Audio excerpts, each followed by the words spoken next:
Hey folks, it's Ben. I'm going to do this as a dual video upload. So I've got another channel called Red Barn Homestead that my wife and I do. But this will probably work on Turbo 231 as well because it's kind of cool woodscraftsy stuff.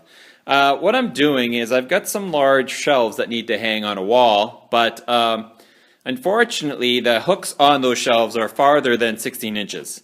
Which would be on center to put them into a stud. So what I'm doing here, and I've got 3 of these, and I haven't built the third one yet, are these pieces of wood that will bridge the gap between the two joists in the wall and allow me to hang my shelves anywhere I want along this piece of wood here. So essentially acts like a piece across two 2x4s or 2x6s or whatever hiding behind the sheetrock there.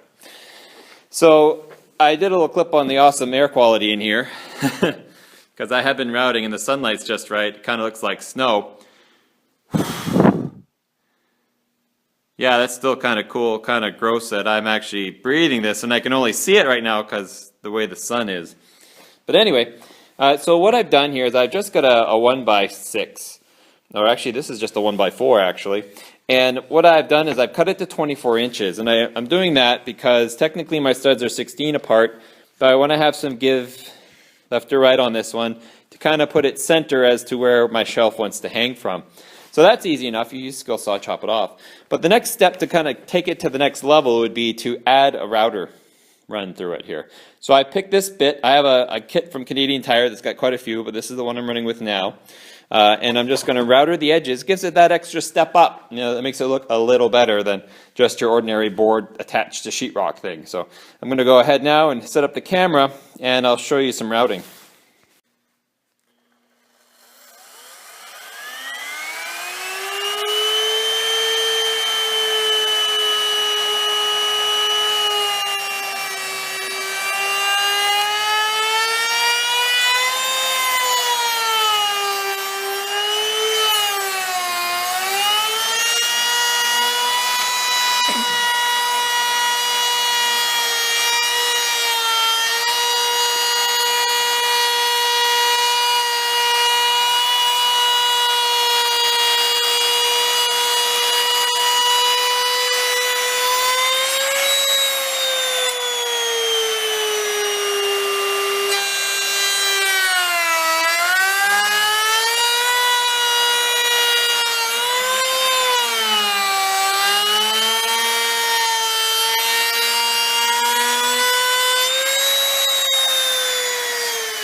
Alright, so now I've got a board like this, a little bit of sandpaper on the edge here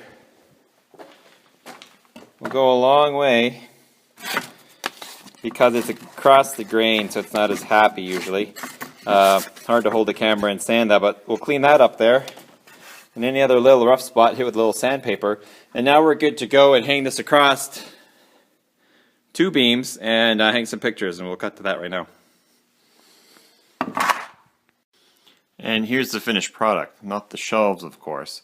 Ended up not having to use it on this one here, but our problem being is that it's probably a custom made shelf unit and it had an attachment here, an attachment here, which are 24 inches apart. Of course our studs are 16 inches apart, so the piece of wood essentially gaps the 16 inches.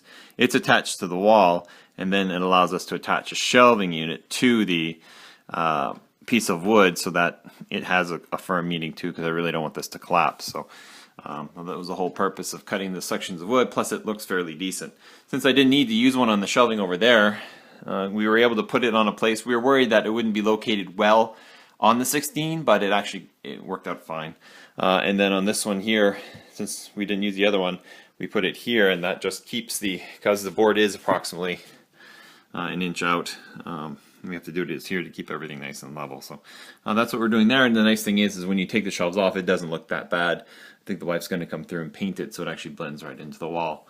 If you got any questions, just let me know.